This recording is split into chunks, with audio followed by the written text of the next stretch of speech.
Hey, listeners, thanks for tuning into the podcast. I just want to take a moment to mention the podcast sponsor, retrogamestore.com.au. Head over there for all your Game Boy refurbish and repair needs.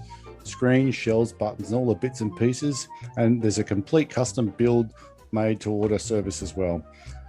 Also, plenty more retro gaming goodness like video cables, display stand and power supplies, controls, etc. And you can add the code PixelPie at checkout to get 10% off your order. Also, take a moment to say if you enjoyed this episode and haven't already, give it a subscribe or follow and a review where you can. And maybe you want to recommend the Pixel Pie podcast to anyone you know that would enjoy it. That'd be really appreciated. So thanks for listening, and now let's get on with the show.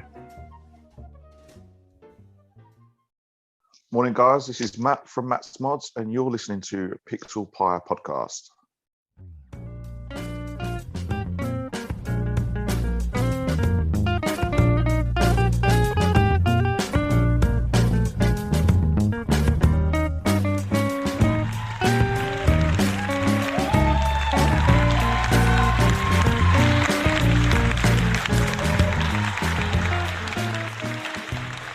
G'day, Matt. How you doing? Not too bad myself. You see? Yeah, doing good here, man. Doing good. We were just sort of chatting about I just put the fan on because where I'm in Australia, it's a bit warm, and you were talking about getting a blankie, isn't it? Isn't it a crazy world? Yeah, it's crazy. It's typical British weather at the minute. Well, Grey, windy, and miserable. This is typical Queensland, Australia weather at the moment. It's warm, and the breeze is warm, and the shade's a little bit warm, and I went out for it in. I can whinge though. I tell you, I can whinge about it because you walk out and you go to the car, and I'm a sweaty dude. I'm with you. I have a high BMI. I'm probably I think you said you're 5'8". I'm about 5'8" and about 95, and I think I'm pretty strong. A bit heavier than that. Yeah. I think I'm pretty strong. So I'm not fat, but I sweat. I'm a sweaty dude. Yeah. And Queensland weather just encourages it, the humidity. So, But by the standards of BMI, we're at the top end of that. BMI is bullshit, man. It is. I think like for my height, I'd have to be about 70 kilo or something. I think that'd be just like something horrific. Yeah. Bones in a brain. That's all would be left of me. Anywho, no one wants to hear about our dad boards and shit. Dude, you are Matt West from Matt's Mods, and you've got some pretty rad Gameboy stuff going on, and probably a bunch of other stuff that I'd really like to sort of talk to you about. These conversations aren't just about, hey, tell me about your Gameboys, because if we look at your Instagram, we can tell a lot about your Gameboys, but there's always a bit of a backstory to someone, whether it be the artistic side or whether it be the, getting into the circuitry side. There's either someone's really adept at something else or has nothing to do with it, and it's the opposite to what they do. Some people are like, I don't know, a corporate banker. I know a couple of lawyers, and that has nothing to do with the reasons why they collect, retro games, obviously. Of course. So let's get into that, Matt. Tell us a little bit about you. Tell us a little bit about yourself. I guess maybe a little bit of growing up as a young Matt, and maybe lead us down that path of why now you have some of the raddest looking custom Gameboys in the universe that we know. Thank you. Well, I suppose I'm 32 now. I live in southeast London / Kent, the lovely Garden of England. I'm a massive car guy. Massive. That's my first hobby. Like what sort of? We'll get into that, but what sort of cars? Like just cars in general, or you got a particular flavor? Racing. I really love my track action. So I drive on track. I watch track racing. So anything to do that, I'm there. Okay. But Gameboys, I suppose I started just like everybody else when I was 10, 11 years old. I had a yellow Game Boy Color. My brother had an atomic purple, I believe. And we accumulated a teal Game Boy Color from somewhere. I have no idea whose it was, because my third brother didn't turn up until about 10 years later. But it's like as a child, they were obviously you know, they were your best friend. They went everywhere with you. Took them to school, took them out with your friends, with your link cables. Was it Game Boy Color? Was kind of where you Yeah, landed? that was my one. Yeah, that Yeah. was it. And the Pokemon games. That was me as a kid. Mm, Pokemon. I loved the TV shows, the cards, which mm. you'll see on one of my last post actually. Yeah. Um, but See some it's cards starting to rock up again. What are you collecting? yeah, Are you and collecting originals or what are you? just the originals. Yeah, Yeah. I'm a slap of nostalgia. I'm at that age now where I'm 32. I make my own money. I do my own things. Yeah. I pay my own bills, but I've got some left over for me to enjoy me. And I do love the reminiscence of the good old days when life was simpler. And my three Game Boys, mine, my brothers, and whoever's this third one was, who we now have been sat in a drawer in my house for as long as I can remember. And Mm, they obviously came from us with our last house because we moved house in 2006. So I was obviously past the Game Boys then, but they've been in a drawer since then. They've survived a house fire. mm. And I suppose, like a lot of people during lockdown, they were there. I found them. I thought, oh, these might work. Threw some batteries in, and there we are. I also found my original games, which was I've got Pokemon Blue, Red, Yeah. Yellow, Yeah. Gold, and Silver. So they were sort of shared between me and my brother. And then, like everything, I feel like Instagram and Facebook are then spying on us and listening to our conversations. Because out of nowhere, I then start getting, you know, Game Boy related stuff on Instagram pop up, and I then Yeah. see Game Changer Just mods, you've and only got to look at a yeah, couple and like this, yeah, and all of a sudden you're like, that's oh, it. just opens the door for you, And doesn't it? I started doing a bit of googling and come across Jelly Belly Customs, and I Yeah. didn't want to do anything too technical. I didn't want to destroy them. I didn't want to do anything. I just thought, whilst I'm sat at home, this is what I'm going to do. And I ordered a TFT drop in, a smoked cleared black shell, and some glorious green button from Jelly Belly Customs. Mm-hmm. Put it together, and it's kind of been a thing from then, because as the screens got better with time, I then went to an OSD screen, and my brother then wanted one, and a friend wanted one, and then it just kind of roller coasted into this, where you've got something so simple to work Yeah. with a range of custability that matches anything else, because you can have two Game Boys that will never have the same. Yeah. And yeah, it just started to evolve into a place where people just wanted bits that I'd done, and I thought, okay, this could be an opportunity for me just to, I'm not trying to quit my day job. I'm not Yeah. trying to, but sometimes these little bits and pieces pay for a week's worth of petrol for me to get to work in, Yeah. Right. and I get to fiddle around with stuff. Yeah. And I've met some good people through it, and it's weird how the hobbies work. Same with the cars. Most of my friends have all come from my hobby of cars, and it's it's a great little place to be. Yeah. Right. That's cool. That's cool. I see you got Greg's book there. The Yeah, yeah. Game Boy modding. So is that something that you picked up early and kind of and you found that useful? Yeah. So again, it was Greg's page was probably one of the first ones that I see that really popped up, and then I had 8-bit aesthetics as well. Some of the custom paint jobs and the color combos that they're doing on their page, Mm, and I thought, right, okay, there is obviously something going on here that people want and are still demanding, because these guys are, they're huge, 50,000+ followers, and there yeah. must be a market for what they're doing. But I Yeah. ordered Greg's book because I'm not, I said to you, I'm into my cars. I'm not the most massively mechanical minded person. I could work on cars fine. I'm not really that great with electrics. I had never soldered since school. So I grabbed Greg's book, and he's got so much information in there, just Yeah. basic stuff that It's makes you a think, okay. it's a great book. It kind of when I've had Greg on, I've chatted with Greg, and it reminds me of I used to have an old Volkswagen combi, it was a 62. Yeah.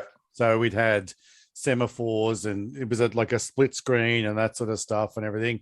When I got it, I bought a book that was written by a dude that was Californian, and that was like combi land, and it was very similar. It had like kind of cartoons through it, and there'd be these Yeah. little directions on, like, if you're gonna adjust the clutch or the handbrake or something. You'd be like, Yeah. okay, reach under the, have you got this? And have you got that? Okay, now, if you look to the left, there's a big 3/8 blah, blah. Not that one, the one to the right. And just this way of just delivering the information. You can almost hear him talking as you're reading the instruction or his little stories of his experiences. It's such a good book. Highly recommend exactly. it. I mean, I don't know if you guys over there have them, but with the cars, there's a line of books. They're called Haynes manuals, right? And they are literally, you could buy them for a specific car. Not so much the newer stuff now, but but if you had a 78 Cortina, you could just go get that book. Find one and do anything you want on that car. And I mean, I could be mistaken. I know that Nat the Nerd's doing modded Game Boy Club, and she started up a small sort of forum. But forums for me with the cars were massive because it was a place for people to post that required help, and you'd have a community of people that were all included in exactly the same hobby who have either done it, want to do it, or are trying to do it, and they would then offer their help, which again, I'm not trying to conceal every item of what I do paint wise. I have people message me now quite often asking me how I do it, and I'm very happy to explain it. I've not reinvented anything. I've just taken a different twist on it. And if somebody else wants to, I'm not going to use the word copy, but imitate or emulate, modify, modify what I've done.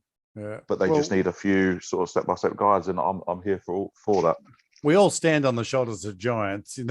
Everything's an advancement on, like the reason why. Exactly, that's it. The reason why Tesla's building starships is because back in '69, a bunch of dudes went to the moon in a Coke can. It's exactly it's how it is. Exactly. Yeah, and it's funny, the smallest things. Kind of going back to our car thing. I had a Forester that I did a lot of work to, and it's like you're just trying to do some work in the dash, and you're trying to pull the center sort of console surround off without breaking every clip. And you go on a forum, and the dude's like, you just got to kind of push it in from the bottom left-hand corner. It'll feel like it's going to break, but give it a yank. Trust me. And you're like, oh my God, I could have definitely broken that if I just got angry and tried to force it. And these kinds of resources are just the same. It's just chip away this little bit and just trust this and solder here and there, and you'll be fine. You'll be fine. I've picked up a lot through people that have been doing this obviously longer than me. I know there's a lot of people in the community, especially on sort of these pages, that have been doing it for a long time, but there's obviously a few as well that have joined quite recently. I'm not I wouldn't say I'm a massive gamer. I'm not somebody that worships the Nintendos, but they were a part of my life when I was a kid. I'm never going to get rid of them. I've still got my original, like the shells from my originals. The board is in my current Game Boy, but the rest of the parts, they're tucked away in a drawer in case I ever wanted to go, right, there we go, they're going back together. Sweet. But it's just something that I enjoy doing. I enjoy taking something and making it into something for somebody else. And, just that little fiddling around, it can't be an OCD, but it's, I just enjoy doing it. So if I can do that with something else and then deal with other people, it's, it's great. But it's certainly a lot bigger than I ever expected it to be. Even friends or my brother are so shocked at the market, dare I say, for Nintendos. But I suppose it's like anything. There's going to be Sony people that are into Sony or Xbox and Super Nintendos, and every place has its one thing. Card collectors. It's just, unless you're in it, you don't understand that it's the depth of it. It's amazing. It really is. It's great to see that there's so many people still sort of messing around with things that I almost worshipped when I was a child. Look, everybody will tell the excuse me.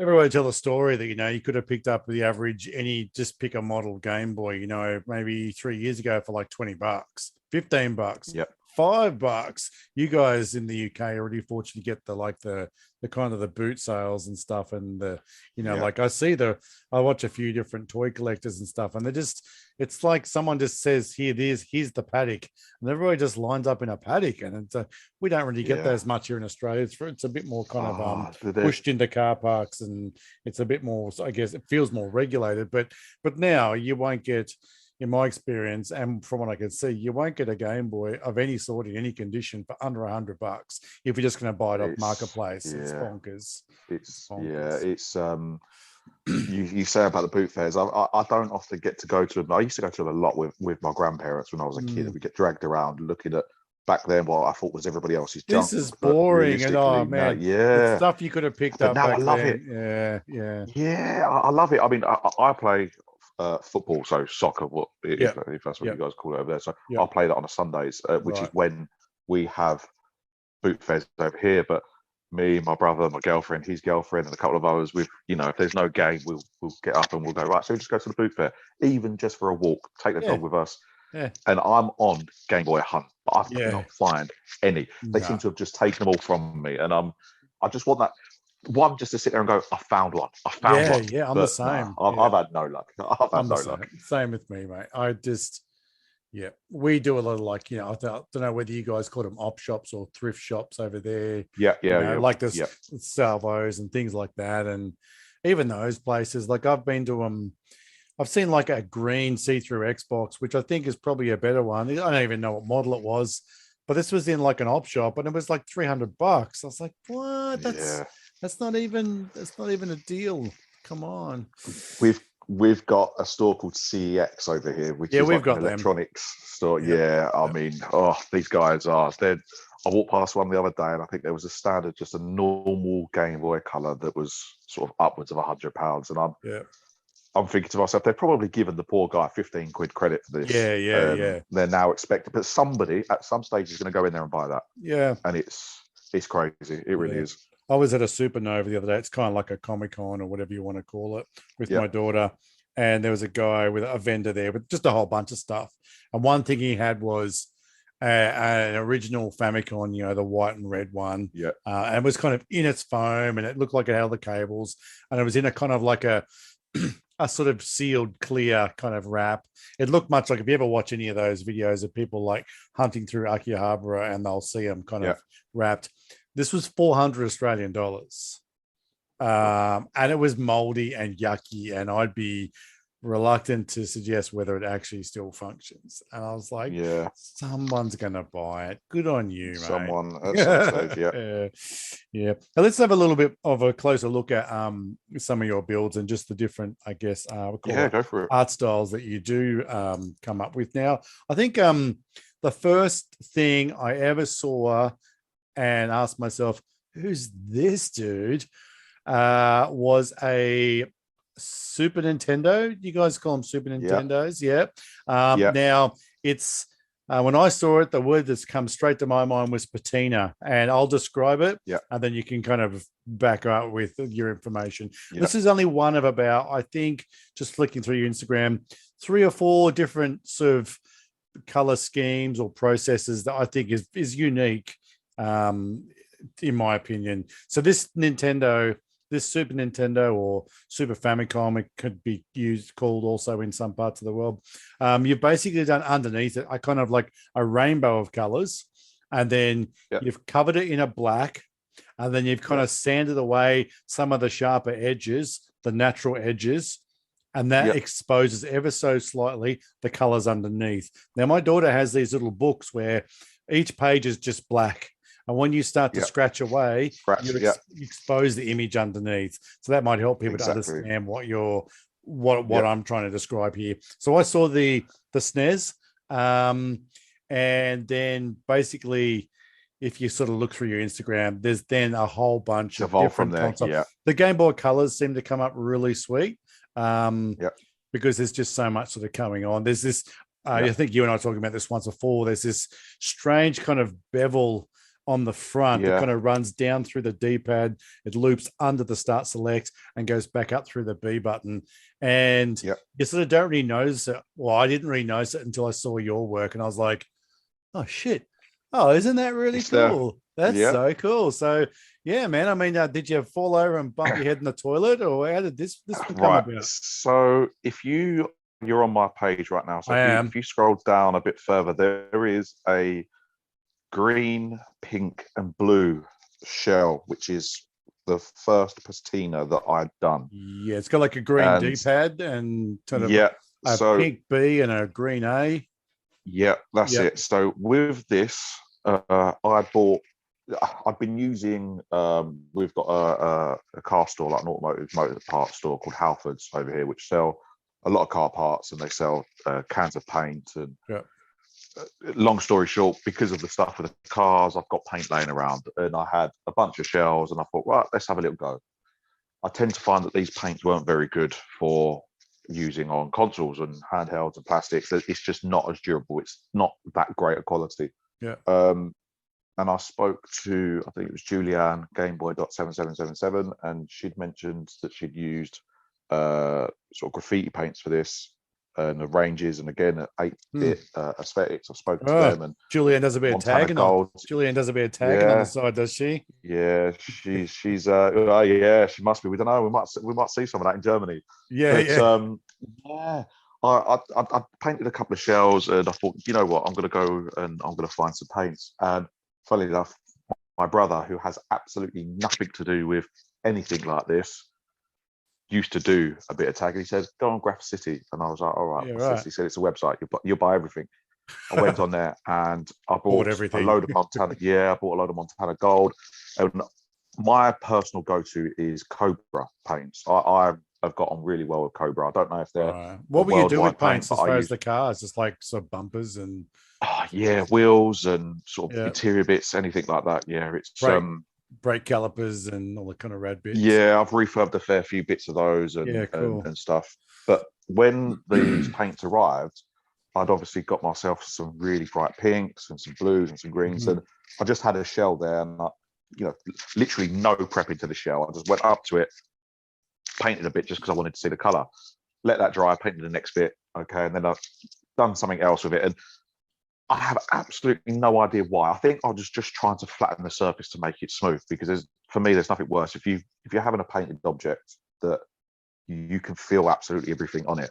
With Yeah. these, the patina shells, they are like glass. You're not feeling the sanded parts. With Yeah. the splattered effects on the outside, you can feel them because it's Yeah. naturally there. But with these, there's none of that. And as I was just sanding away lightly, I started to reveal the bits underneath. I Mm. thought, oh, hold on, I'm onto something here. Mm. And yeah, that was the outcome. And I thought, okay, if I can do this in a bit more of a controlled environment as opposed to just throwing some paint on, we might be able to do something here. Yeah, cool. And yeah, it evolved into what is now something that I do quite often. But I think the one that actually got my attention, or got my page some attention, is a few scrolls up. There is a Super Famicom Game Boy Color that I've done, where I've got the grey D-pad button, and underneath that has a grey patina, yellow start and select on the select button, which had yellow,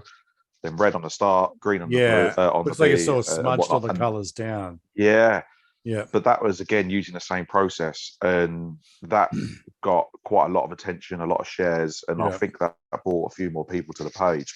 Yeah. And the Super Nintendo, I then, I'd actually been commissioned by somebody who had obviously seen my page and had said, I want you to paint a SNES for me. Can you do it?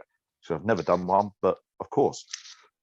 And I said to him, let me buy a Super Nintendo now. I said, I don't want to risk you sending me this from Germany, Yeah. me doing something, me not really being able to do it. And I found one local when I picked it up. And sorry to those that love them absolutely standard. One of my pals, he loves them absolutely OEM, but this was a really, really good condition. Like almost, there was no yellow into the grey, anything. And I painted his one, You which was, barbarian. yeah, no, I've horrified the nation and the world with Yeah. my actions. But I then done his one, which was baby blue and pink splatter, because he'd seen something else that gorgeous. I'd done. It's really gorgeous. He also sent me a few retro controllers on old Xbox, and I think I can't remember what the other ones were. So I'd done a few bits for him, but he then sent me his SNES, because we'd done a sort of Part X. I'd taken into account that I was going to buy my own one. And I thought, well, maybe I could do it on the SNES. And they're so simple and so easy to take apart that, well, look, this is what sort of arrived. And that's actually supposed to be on its way to Noztech. Yes. If he's going to listen to this, I've been messaging him. He's been waiting for this. He won this on a raffle, but our post to Australia at the moment is horrific. They want well over in excess of £100 just to post it. And between the both of us, I can't afford to send that, because that means I've lost every penny that I've made on the SNES. Yeah, he obviously doesn't want to pay £100 for that, so we're working a way around.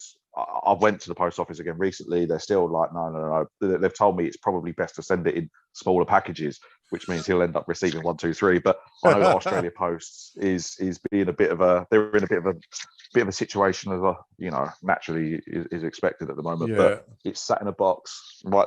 It'll probably be about 7 feet away from me, waiting to be dismantled to go to him. You need to wait till someone is traveling to Australia for a business trip or something. I've got family in Australia that I've never met. I feel like I might need to go over there and it's going to go in my suitcase and bring up at all of your houses. I'm just going to turn up one day and you're going to be like, oh, dude, if you ever come over, make sure you let us know, eh? Yeah, I will do. It's to be honest, it's whereabouts really your family? Do you know? I think Queensland, I think. Well, that's where we are. So yeah. I want to say Queensland. But you do want it because it's a beautiful place. Yeah, and I want to go to Steve Irwin Zoo. I've been fascinated with Steve Irwin. That's like 45 minutes from my house. Yeah, well, there we go. That's a date. Okay, we'll pencil that in one day. I'll take you there. That's it. Yeah, that's harsh, isn't it? Like, evolved. Yeah, the postage is bonkers at the moment. I remember a few years back, I was into like, drones, little quads, and some other stuff, and bits and pieces, and you could just. The Australian dollar was fantastic, and shipping was like you get stuff from anywhere in the world within like a week and a half to 2 weeks. And now, man, it doesn't matter where I order from. I order stuff from the US. There's some of the bigger kind of retro gaming places can have stuff here in a couple of weeks. Some people have really got it together, and some people, some companies just don't. And you should just get sent, and 4 weeks later, roughly, it turns up. It's bonkers. The stuff from the US is the same, eh? So and that's tough. I mean, you've got there's a really nice picture here that really kind of you've got a Game Boy Color, a DMG, and a GBA all sort of sitting together. It's really interesting as a bit of a profile picture of the three handhelds to kind of see the little edges and bits and pieces. And I still think this particular one's really amazing because you've kind of exposed around the Nintendo logo on the GBC. And the Game Boy Color, the GBA as well. But on the color, it looks cool because the GBC, you don't realize it's kind of like molded into the shell. And it just looks patinaed and kind of like faded, and it's like someone had sometimes you see those really beautiful old like American muscle cars, and someone just goes and throws house paint on them, and you're like, oh my gosh. And underneath somewhere you can see where it gets kind of lent on a bit. There's this beautiful color is trying to bang back through, comes through. Amazing, dude. I mean, so you've got that patina, you've got the kind of that beautiful SNES with the blue and the pink splatter. There's another one further down. Am I down or up? I'm just scrolling. It's the worst podcast ever when you're like here. So there's a Game Boy Color, and it just makes me think of like Motley Crue.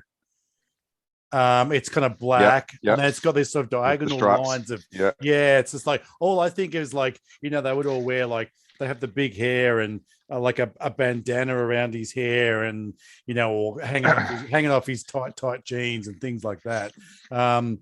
That's pretty rad. I really like that one too. How did you sort of get that effect? That is a very similar process to what happens with the patina shell. So you lay down the base colors, and then you use dish soap, so washing up liquid. Right. You spray that onto or lay that on whatever sort of design that you want. Yeah.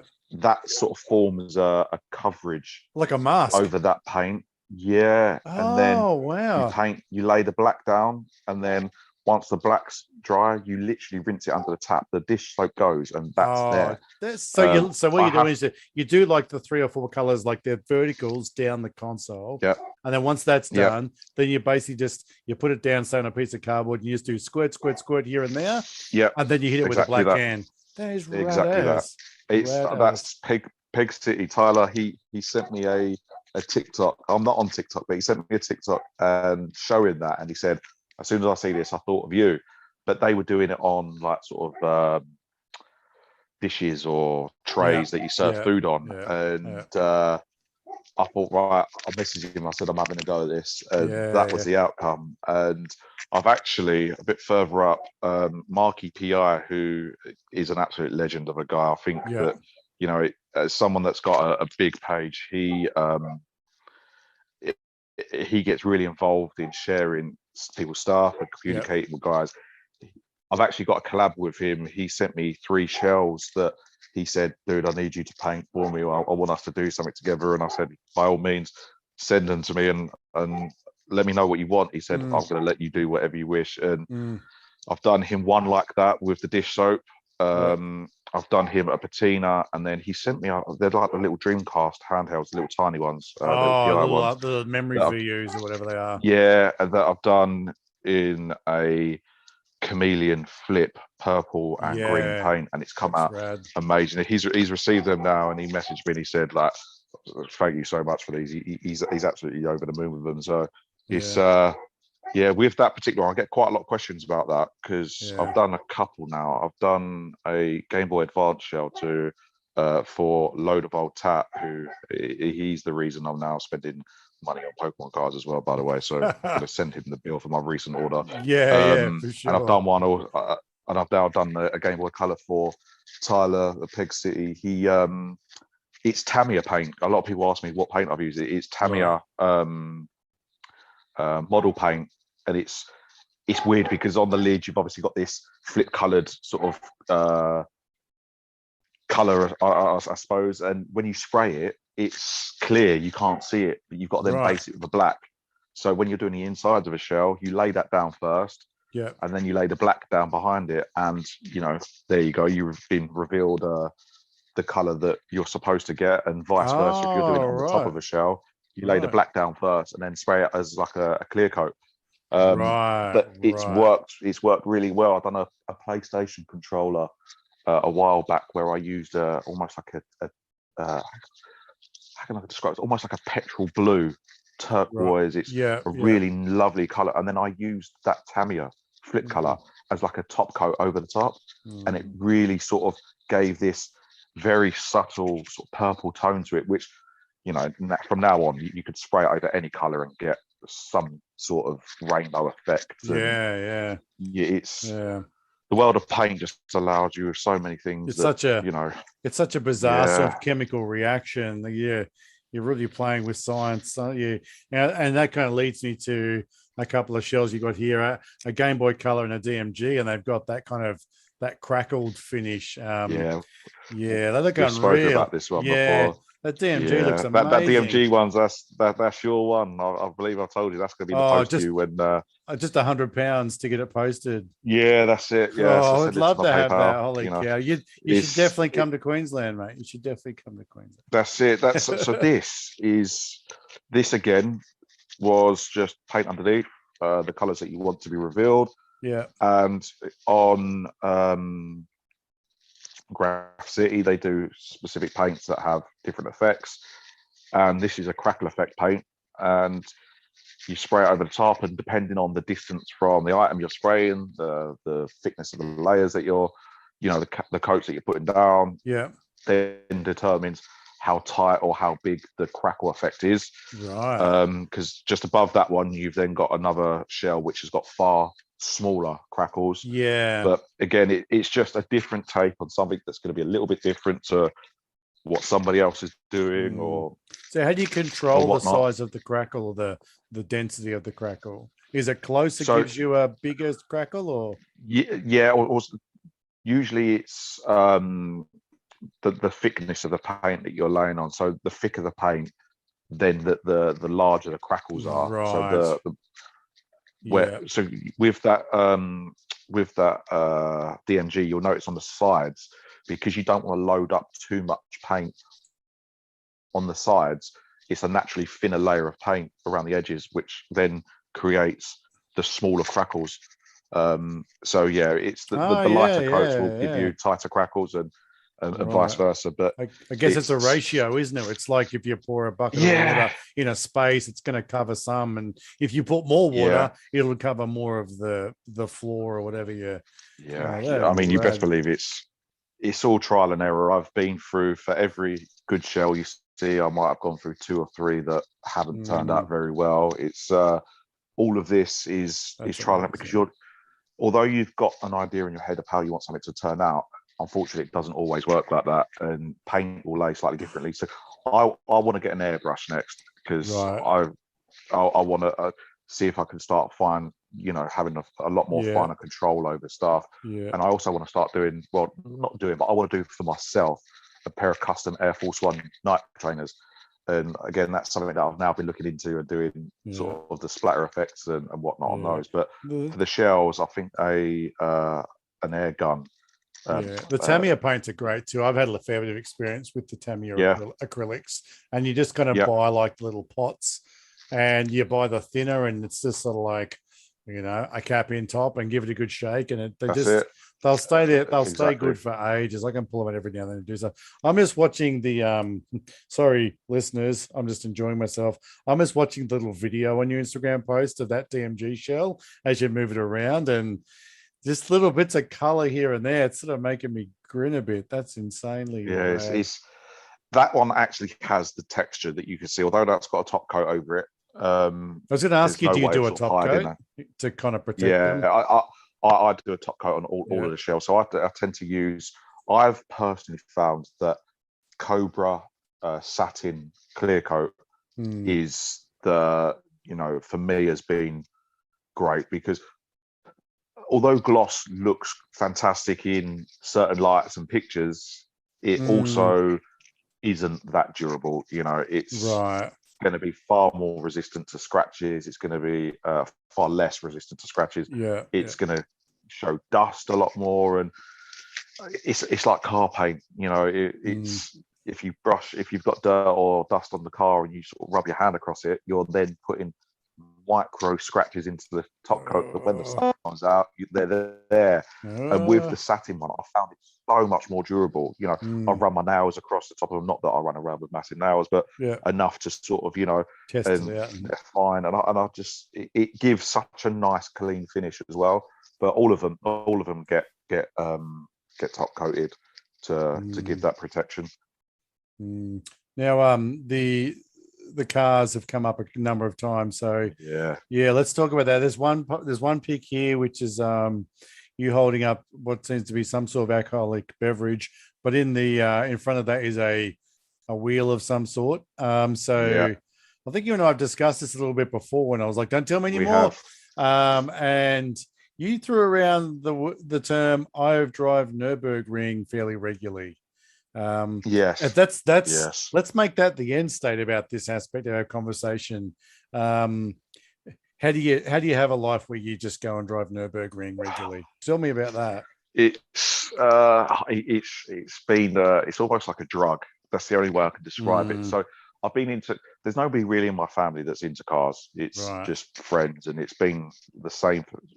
When I was 15, I don't know if you do it over there in our sort of higher school, we call them secondary schools.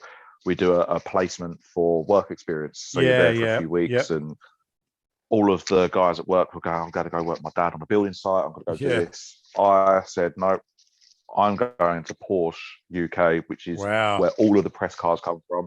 I said, I'm going to walk in there. I'm going to say, I want to do my work experience there, because that's my goal. I would like a Porsche of some sort.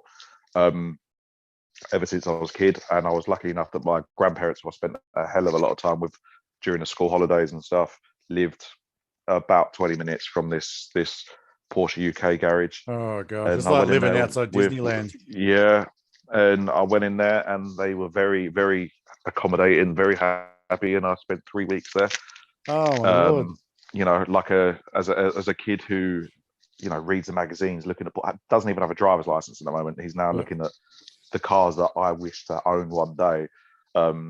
Yeah, it hits you in the face, and then, you know, as the years go on, you know, I went through my first few cars, which were never anything special, and then I started getting into, you know, a bit more of the track days because I started earning more money. I could afford to do it, and now I drive.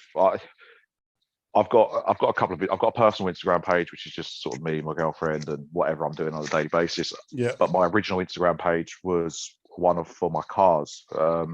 It's M77 MWW. I don't know if anybody wants to. I know there's a few car guys on there. I've got on the Gameboys and stuff. I've spoken to a few of them, but that's where my actual cars. I don't know if you could get up. You'll soon find that there's a lot of car content. Yeah, I'm looking at it now. I'm looking at it now because you link it in your bio there.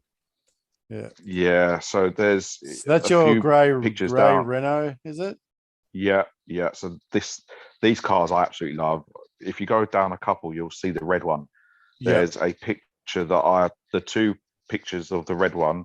They're at Nurburgring. They are there, and my first trip was, oh god, 7 or 8 years ago now, and I had an Audi TT, and I don't know why I bought that car because it's the blue complete opposite of what. No, not the blue one. The blue one was a far more serious car, but the one that I'd actually broken my leg playing football, and I hadn't had a car for ages. So I'd been I've been on crutches, and I just bought an automatic Audi TT, and my friend said, like, we're gonna go to Nurburgring for the first time, and I was like, I'm there, and it's not that bad of a drive. It's about an hour from mine to the Euro tunnel or the train or the ferry that we get.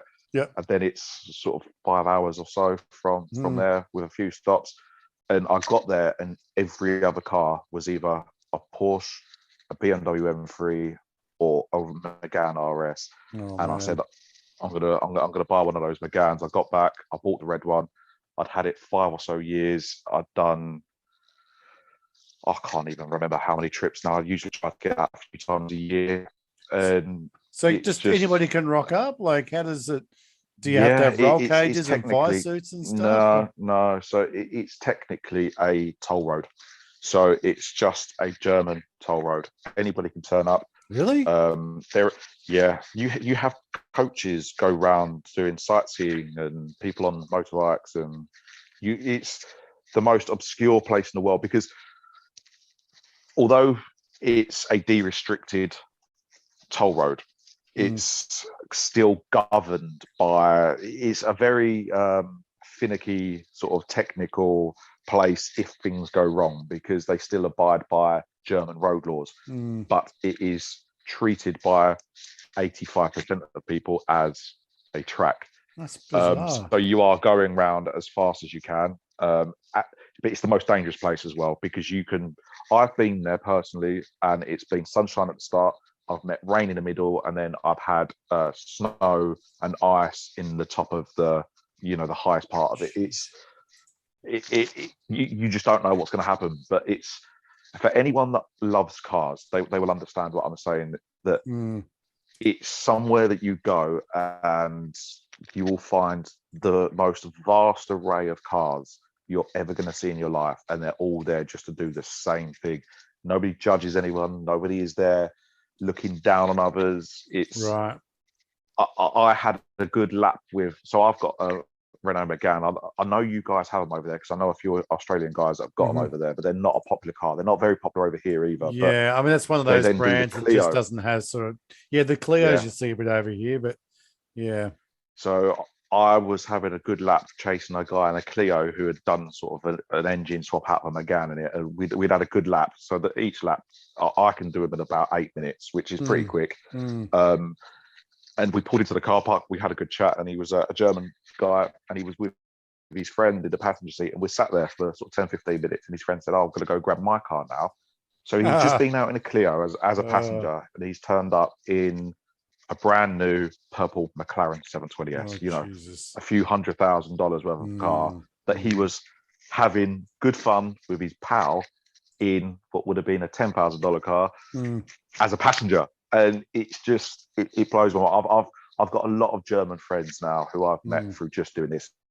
And when I go over there, they come and join, and we do laps together. And it's just, yeah, it is a drug, because once you've been once, you have to go again and again and again and again and again. And there's just no place like it. It's yeah, I'm grinning thinking about it, but I'm also disappointed because I've not managed to get over there for the last 2 years, and we're all kind of itching to get back over there. Now things are being less restrictive, and you know the borders are opening up a lot more, and it's a lot easier to get out to places. It's that's my happy place. It's not when it goes wrong. Believe me, I've had a moment out there where I snapped the drive shaft on my car, and I was sort of £1,500 sort of deep in removal costs and stuff. But the German guys, who, you know, I don't get to see all the time, but they were there the next morning with the part that I needed, the tools that I needed. And whilst I'm walking around in my pants with my coffee, they were already outside bright and early, stripping my car down. And by the end of the day, we was out lapping again together. Oh, that's awesome, huh? It's the same thing with the cars. There's a few people that I'm like with that now in the Gameboys. You know, I've James, he's going to probably ruin me for not pronouncing it correctly, but Takezo Ratoro, you know, the one that's done the red DX, and the Gameboy colors, Cowboy Bebop.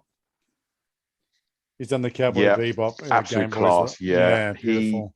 He is a really, really good bloke. Me and him speak all the time on WhatsApp. We message each other a lot, and he will send me pictures of something that he's up to, and I'll send, you know, him. But you know, you just having a communication with somebody that you've never met before, but the only reason you met them is through this. Same as Load of Old Tap. Me and him, we chat all the time, and you know, like I say, he then sent me a load of Gameboy Pokemon cards, which then slapped me in the face with some nostalgia, and that's been a spiral. But it's good, you know. The best thing for me is I'm not in here to make money. I'm not in here to create millions of followers. It's just me doodling about, seeing what I can create, and if somebody likes it, great. And I've met a fair few nice people along the way. And the Gameboys must be such a kind of like a fun little tinker compared to the cars, because a Game Boy can't kill you.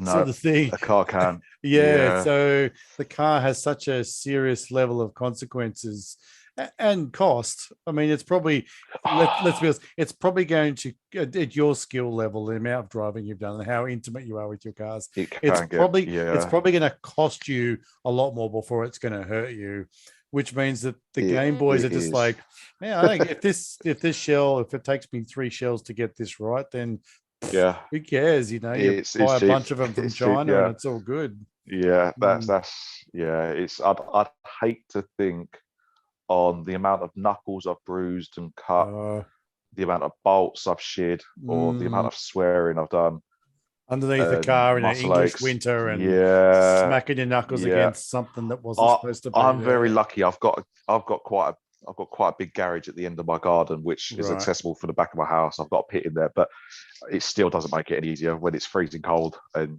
you know, all you've got is a coffee that you've left on the side that's now an iced coffee. But the sim that you see in the picture, I bought during lockdown, and it was just for me, just to.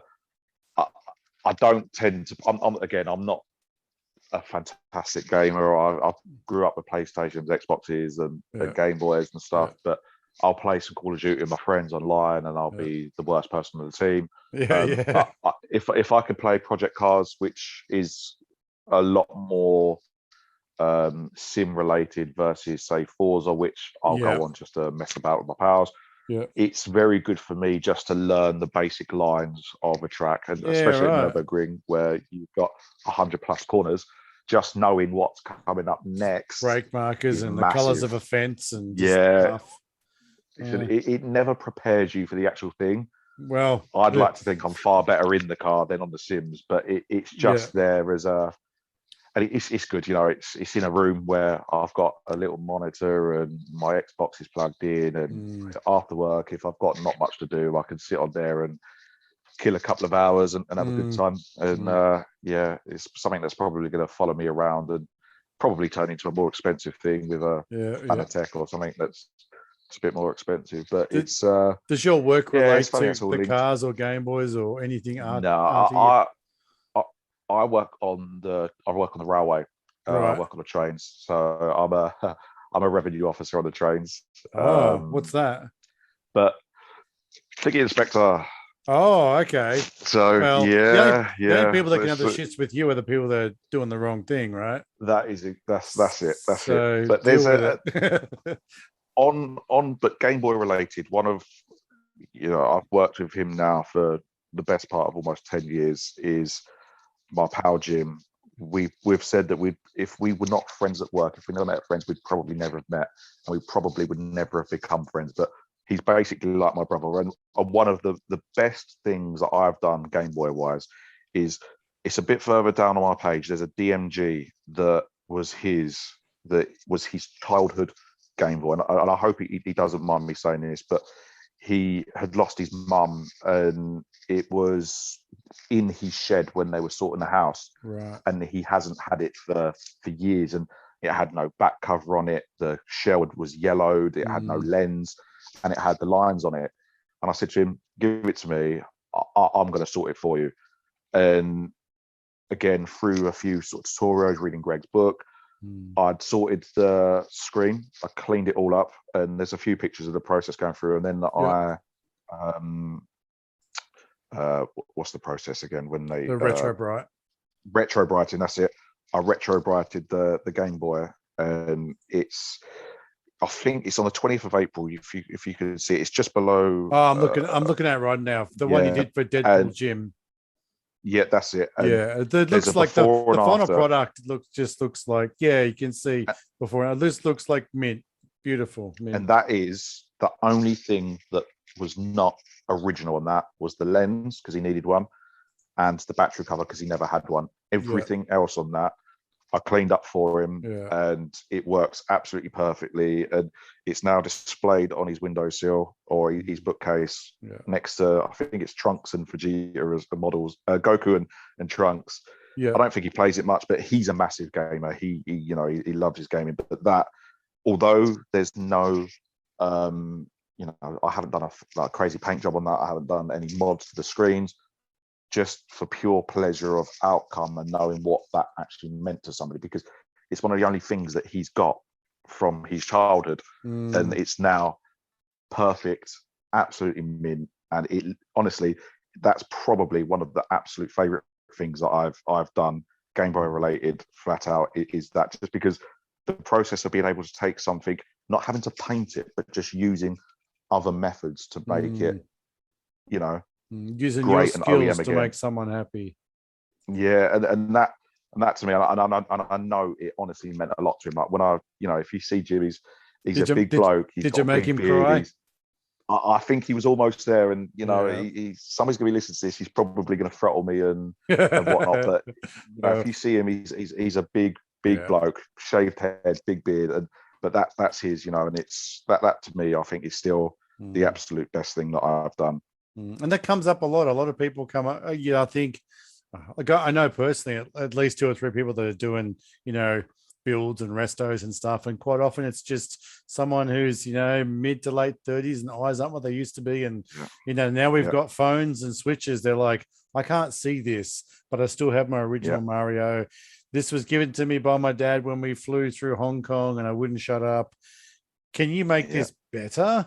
And the person's like, can I ever? And they do exactly what you did. They just clean it up, put a nice LCD in it, and that person may play it twice for the rest of its life. But it is there for them to now kind of a little portal back to the day they got it, Beautiful. And it's going to last a little bit longer now, because these things are old now, and they're such basic items. But it's great to see that so many of them are still, even in such horrid condition, they can still be used. Like I say, three of mine, they all survived a house fire, and one of them was so bad they were literally black inside, right, because of the smoke damage. I mean, oh they weren't. right, Yeah, the smoke damage was probably. This was a fair few years ago. I mean, so to be they honest, I'm didn't quite get lucky. burnt, but they were in a room where No, it no, was no. The smoke damage was horrific. When I opened up a part, my fingers were covered in soot. The oh motherboard was wow. black, but there's a And that's my why we personal die. That one. stuff goes in your lungs and Yeah, well, yeah, well, I was asleep when it happened, and I right. had to get pulled out the window. It was Jeez. quite horrifying. But there's a Game Boy that I've done, which is my personal Game Boy Color, which again I think I've said to you before, is the motherboard out of my yellow original OG. Yep. It's got an OSD screen. I've done a patina shell for it, and then Nat the Nerd sent me some LED buttons. But that Game Boy, the internals of that Game Boy survived the fire. It is crazy. And it's there sort of 30 years later. It's 25 years later. It's still sat there now. It's on my shelf. I don't play it as much as I'd like, but it's there, and it probably will always be there. So That's bonkers, man. It spins me out when we look at all this stuff that's going down now with all the different mods and UV prints and stuff, and this will all go back down again. And then at the moment there's a real hunger. Like I picked up a blue pocket, and it had it has a different label on the back, and I was like, what's this? And I was asking people, they're like, oh, that's one of the European ones. So I was like, well, what do you mean? Anyway, I would sort of do your research, and I found this web page and that web page. There's all these little sort of chunks of knowledge everywhere, and people are starting to kind of put it all together. There was this limited one and that limited one, and the white one only came out, white demon only came out in Japan. But like, if this little sort of bubble bursts, which everything sort of has its waves, and then like in 20 years or 25 years or something, when God knows what we're doing, we'll all just be plugged into something. And there'll be all these like rando UV printed and patina painted Game Boys, and people will have no idea. No idea. When did Nintendo do this? This is insane. What were they on the week they did this? This is beautiful, Yeah. But I say the beauty has always been that you can create something just through a thought. And like I don't know how. I've got absolutely no idea how. When Nat the Nerd, she's obviously done the modded Game Boy Club, and you do the monthly competitions. Yeah, she done the horror one. I've got no idea how my design actually won the votes. Oh, did you? I've got Good no job. Idea. Yeah. So was that the one with the purge one? The face, the glowing glow face. In the dark. Yeah. Yeah. Right. Yeah. So simple, and I mean literally anybody could do this. And there was a few guys on there that I personally think should have won. I mean, I didn't even vote for my own one. I voted for somebody else's, because the workmanship in some of these is absolutely unreal. But people seem to have liked mine, and I can only thank everyone for that. But it's like I say, what I'm doing isn't out of anybody's reach. Anybody can do this. It's just a little time and a little effort. The preparation for everything is key. Literally, that's all it is. Take your time, and you can all just do whatever you wish to do with any of your Game Boys. But it's simple, effective, and there's so many different ways of doing this that my brain's hurting now thinking about what I can do for the next one. Or I'll go outside, I'll start looking, how can I do this? What is everybody going to start thinking of? Oh no, we're bored of this guy now, we need to get something else going. But it's it's good fun. It is good fun. It really is. It is. And especially when you do this and then someone else does their bit, and then someone else does their bit stuff. And what's really beautiful is the different there's other people like that just are happy just to help out by just buying. I've really like, I don't want to use it as a crutch, but I can't really participate in any of the raffles. I avoid anything like that because of exactly what you were saying before. Like I've talked to a few people in the US, and they're like, I kind of have to almost exclude Australia from any of my giveaways. Yeah, I've seen it's just becoming a pain in the ass, and there's just too many disappointed people out there that just their beautiful Super Nintendo sits in the box for a year until it doesn't cost £100. And so I wish I could be one of those people that could just You know, like I could rattle off half a dozen. You know, Jamesy plays. Like he's got some Yeah, shells that unreal. I Absolutely want. unreal. Yeah. You've got at least 3 shells that are probably sitting in a drawer, and I'm like, how much? Just send them to me. You know, Yeah. it annoys me, and I just get frustrated. But I can do this. I can kick the can, and help other people find you guys. That's something. Yeah, it's really appreciated. Honestly, I'm so sort of, I feel honoured that you've asked me to come on here. There's so many people that you'd be here all day if you was to ask to shout out everybody that you've looked at and thought they've given me an idea or they've helped me Yeah. do something. Yeah. It's impossible to Yeah. almost mention every single person, but once you get your feed sort of populated, like you said before, it just yeah, starts to kind of grow, and you see this it and you does. see that, and it is really awesome. Yeah. It really is. Do you kind of collect? Are you able to hang on to much, or do you find because I know a lot of people they sort of turn their stuff over because they run out. Like I find a lot of the people I've spoken to that are in Europe, it's like I live in a little flat and I've got one shelf, and I'm very blessed to have a bunch of space. And a lot of people are, but a lot of the people I meet, like from the UK or Europe, I live in a little flat and I've only got room for like 4 or 5, and I'm like, I can see at least 25 to 35 different Gameboys on your Instagram. Where are they all? And they're either in a box or they have to move them on. Are you able to hang on to much? So I'm quite lucky, my house has got plenty of space. My personal Game Boy is never going to be leaving me ever. No, of course not. That's just my childhood Game Boy. I've got a DMG because I always wanted a DMG. I've done that.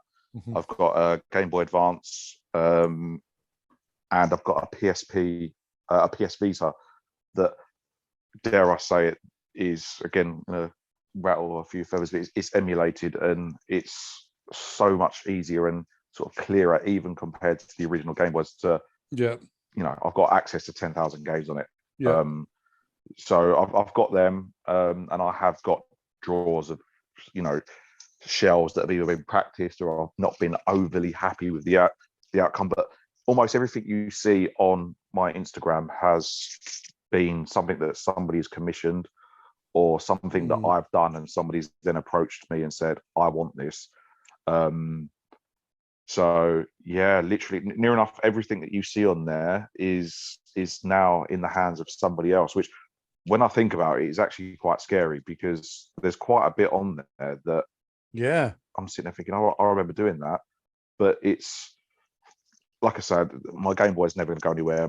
I doubt my DMG will. The Game Boy Advance, everybody loves an Advance, but for me, it was never the one that, I suppose it's it just wasn't your shape. generation. It was the next one on. But I've got one, and I've got a couple of games on there. But like I've done my DMG, I've done a patina shell on, and then I see and I stumbled across Retro Gear Customs doing Jurassic Park Sega handhelds, right? And he then done a Jurassic Park themed Game Boy DMG shell, and I messaged him. I said, I need that because I'm fascinated with Jurassic Park. They're one of my favorite movie franchises. Yeah. And he said, oh, okay. I'll get you one made up if you want. And I said, yeah. So my DMG now has his shell on.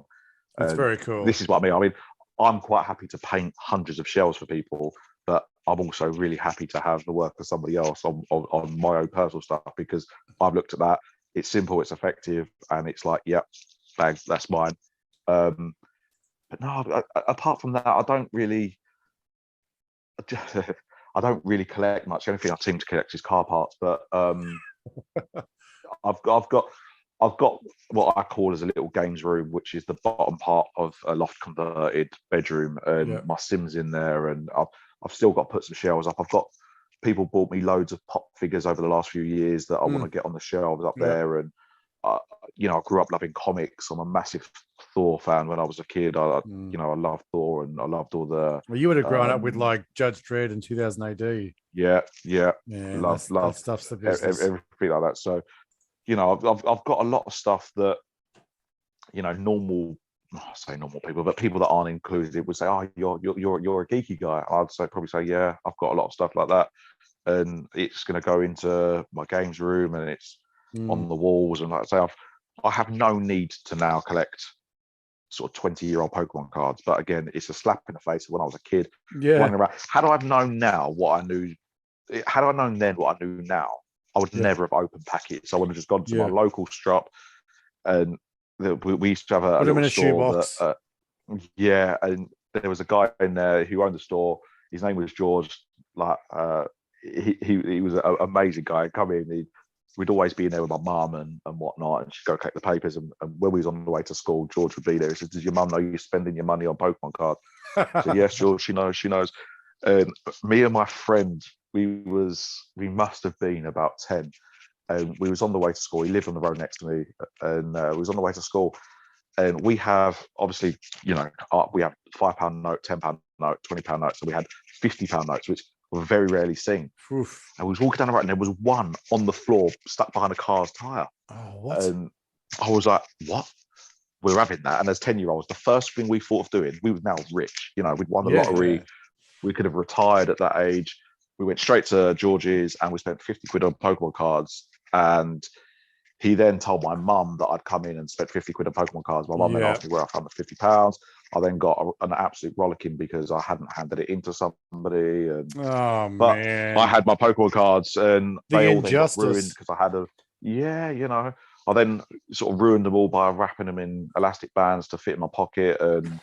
But yeah, so I've now decided that I've got a folder full of them now. The original 151, I've completed them. Oh, good on you. I just now need to sort them in sets and then complete the individual sets. And then for no particular reason other than I'm old enough that I can now, and I can sit there and just do what they're doing. I can't help but feel that, that was, say, 20 odd years ago, like 22, 23 years ago.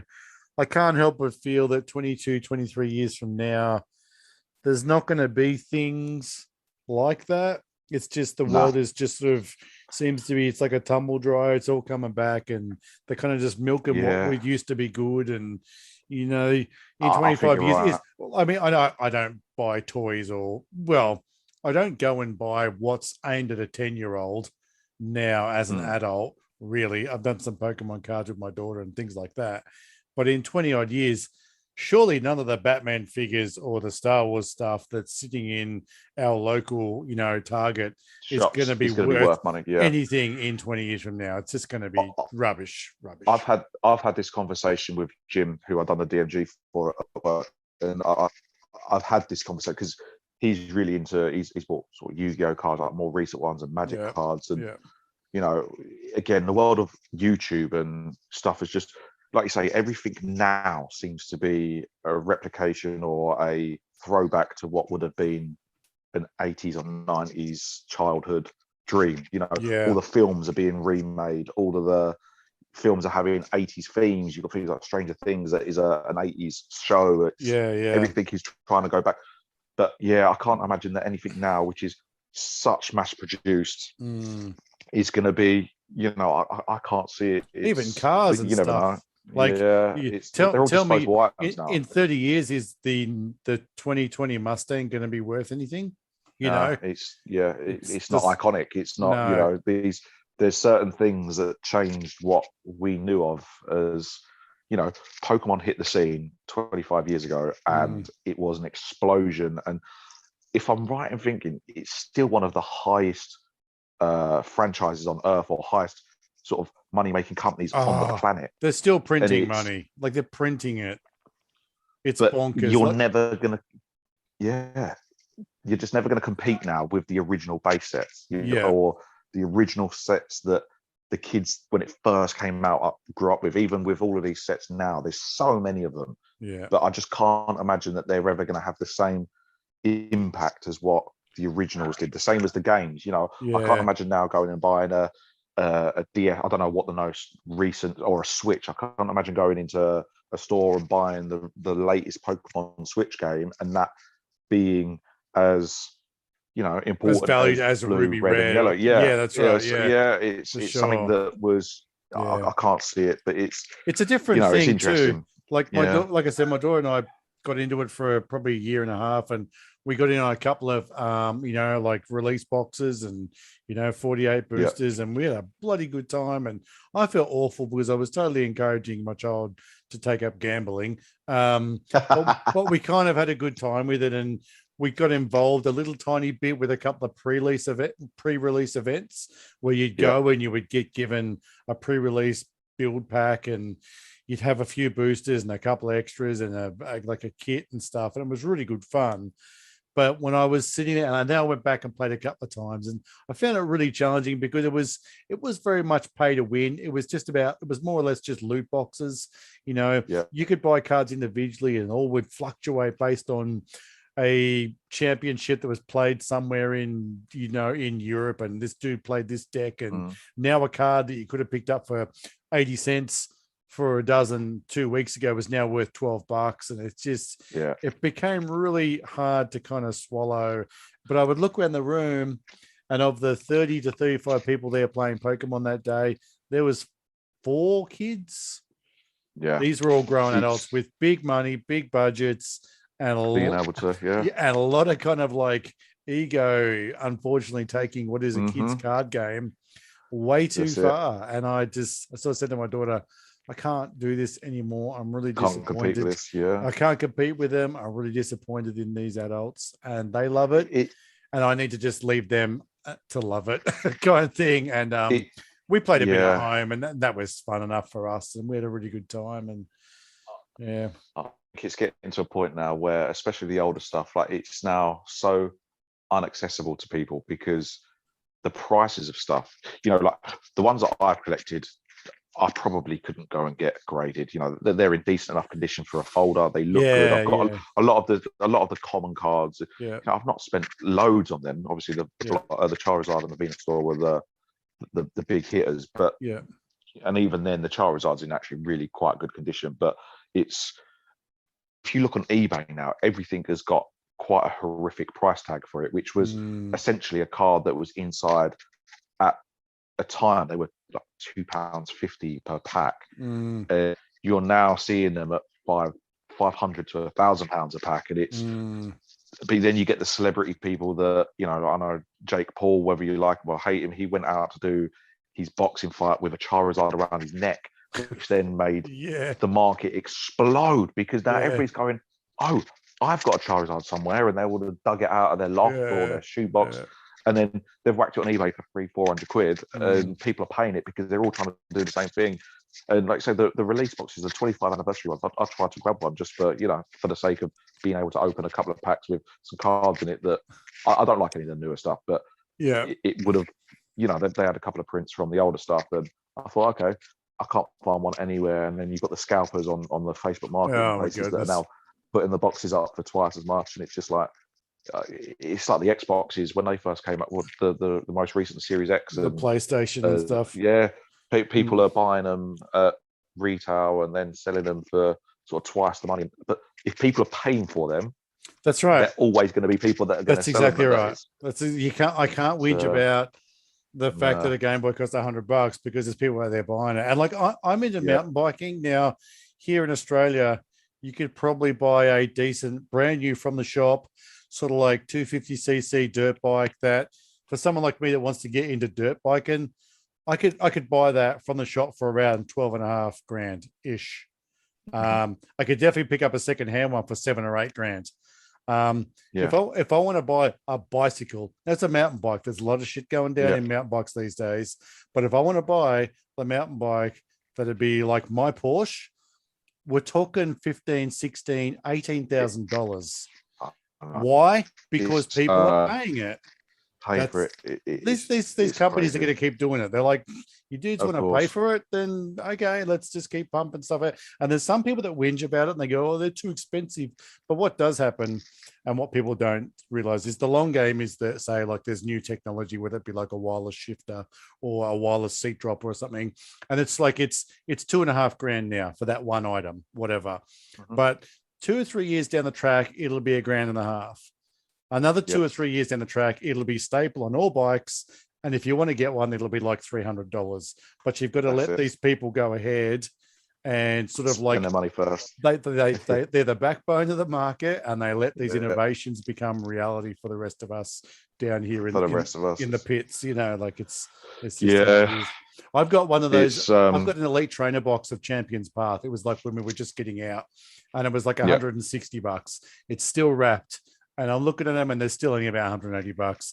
But there's like a buddy of mine bought one, and he got the Charizard and a bunch of other shit. Yeah. And for $180, he made $2.5 grand off that one box. Yeah.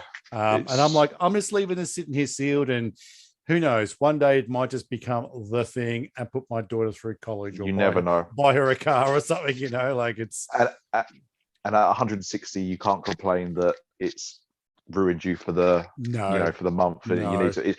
A guy I work with, again, he does it with Lego. You know, he buys the full sets of Lego, and he then breaks them down, and you know, he'll sell the wheel, and it's something so simple. I know it's time consuming, but it's simple. Yeah, he's taking something that anybody could do, and his eBay consistently ping, ping, because how many people have open a box of Lego and you know something's busted or they've lost that, and you can't go into the store to buy it because they're exclusive for that set. And he's like, well, hold on, I've got the sets here that I'm breaking down. I do it with cars, to be honest. I've I sound like somebody that doesn't stop, and I think it's actually a bit of a reality that I'm never really sat down for too long. But I buy I don't know if you call them Golfs or Rabbit GTIs. So I've had a fair few of them, but they're worth so much more in parts that you know I've.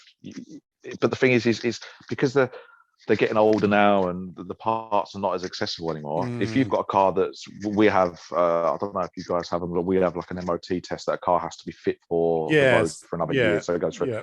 If you get a car that requires a little bit of work or is a bit too expensive to keep on the road, but has got enough parts in it that you can make the money, I'll be happy. I'll have that. And if I've got it in my garage, I can take it down. And the parts market for Golfs is, you know, they're up there with some like the Civics. You know, as soon as there's parts available, people are swarming and off they go. But it then gives another person's car the life that this car wouldn't have been able to have had. So it's, you know, you're trying to keep the circulation going. But some of these flippers and the scalpers, it's just part of. I think social media has probably made a hell of a lot worse now, because you know, people see celebrities or other people doing something or getting something, then everybody else wants it, and then the companies think, oh, actually we can throw on a bit more money here. Or I think it's a never-ending circle. It's easy with the PlayStation 5. It's easy to blame. It's easy to say, oh, those disgusting scalpers, but I can tell you right now, Sony is sitting back and controlling everything that goes down. I think it was maybe the Steam Deck when it got announced. I think you had to put like a $5 deposit or a $10 deposit or something. And at least that kind of deters people from, you know, obviously your big scalpers are trying to get hold of 100 of something. They're like, $10. This is going to be a $1,100 console once I sell it. So they don't really give a shit, but it does start to trim the fat a little bit. But I mean, Sony sat back and watched what they were retailing as a, I don't know, $700, $600 console from, you know, whatever, Target or whatever, or the electronic stores, and watched people pay $1,200 for it. And they're like, okay, that's free data for us. Yeah, we know what people are willing to pay now. It's bullshit. It's scary the minute they do it. Well, I guess we're getting a little bit grumpy old Manny now, aren't we? We're kind of getting away from talking about your beautiful about the world, trying to sort the world's issues. Like no one noticed. Look, all we're missing is beers. Yeah, I know. Well, yeah, I guess you could. It's a Saturday. You don't play. You play tomorrow, so you could have one. 12 o'clock somewhere. Yeah, that's right. Oh, it's definitely 12 o'clock here, buddy. Yeah, look, we might just. I've taken up nearly an hour and a half of your time, and I appreciate it. It's really. I've been wanting to try and catch up with you and meet you, and this is. I have these conversations. I have these conversations with people.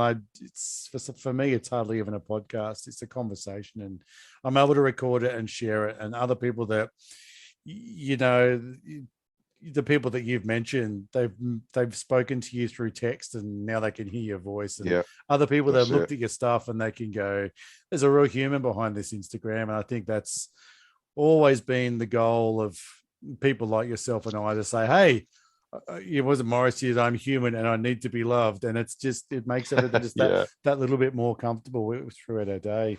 And so as I get towards the end, I always like to give my guests an opportunity for shout outs or self-promotion or whatever it is that last little bit. I always have one. And for me this week, it's Terra 1979. I'm going to assume this person was born 1979. John Wan. Now it's one of those Instagrams where there's just a lot of really good photography, a lot of sort of figurine stuff. And I mean, like, there's some commitment. There's one here where it's just a whole bunch of Metroid, like obviously Dread, all the GameCubes, Game Boys. It's all the boxes, and it's pretty amazing. You know, all the Prime Echoes and just a whole bunch of stuff, and that shows a lot of effort. It shows a lot of love, and like I said, some good figurine stuff, and just some nice photography. And that's kind of what I want to have in my feed, is just I look at it and go, oh, that's cool, or damn it, I need to buy that now, must not buy, sort of thing. So go check out Terra 1979 and put that in your feed and find some stuff you like. So Matt, I'll hand it over to you now. Now we've mentioned a few people already. We've mentioned T, Peg City 8-bit, Julianne, Gameboy 7777, Greg at Game Changer Mods, and Takezo Retro. There's probably going to be some other peeps out there that you want to sort of throw under the bus or lift up high, whatever, however you want to go about it. And yourself, mate. This is about you as well. Oh, me! I forgot about me. Yeah. First of all, I just want to thank you for letting me come on. It's I've listened to the podcast on the way to work. It's great to have a platform where you get to dive a little bit deeper. But I wish I could mention everybody, because I say we'll be here for another hour and a half. But there's a few people that when I first come into this, they were the ones that kind of welcomed me and helped me out a lot more. And it's, I've already mentioned Takezo Rotora James, load of old retro, Gameboy Ace, Jamie's been great, and Gameboys for life. They've just been, people that they're UK based that I've just had good conversations with. But then you've obviously got 8-bit Pixel Dust and NXT.stop.please. So Kelly, she's, their work is stuff that you look at and think, this is absolutely, the girls crush it, don't they? They crush it. Yeah, they are absolutely smashing it. Julianne Gameboy, so we've already mentioned her, but she's, again, her painting skills are up there with the absolute best. And it's nice to be mentioned alongside some of these people in some people's posts. And you rub shoulders with the elite, my friend. You just rocked up. And I really do appreciate it, but these people there's so many more. But these guys, and I said, I already mentioned Peg City and Marky PI again. The bigger pages that give the recognition to the smaller guys, it does help massively, and it is massively appreciated. Like I say, this isn't a life-changing sort of money-making expedition for me, which it is for a lot of other people, but it's just something that I'm just enjoying, and it's nice to be part of something that hopefully everybody else is enjoying, and hopefully they're enjoying whatever it is that I'm throwing out there and ruining lovely OEM Game Boys. Yeah, people are. I mean, I look at what I see down here. Let me just. So on the, what was this? May the 3rd, you had. And like, this is only an analytic. This is not an indication of success.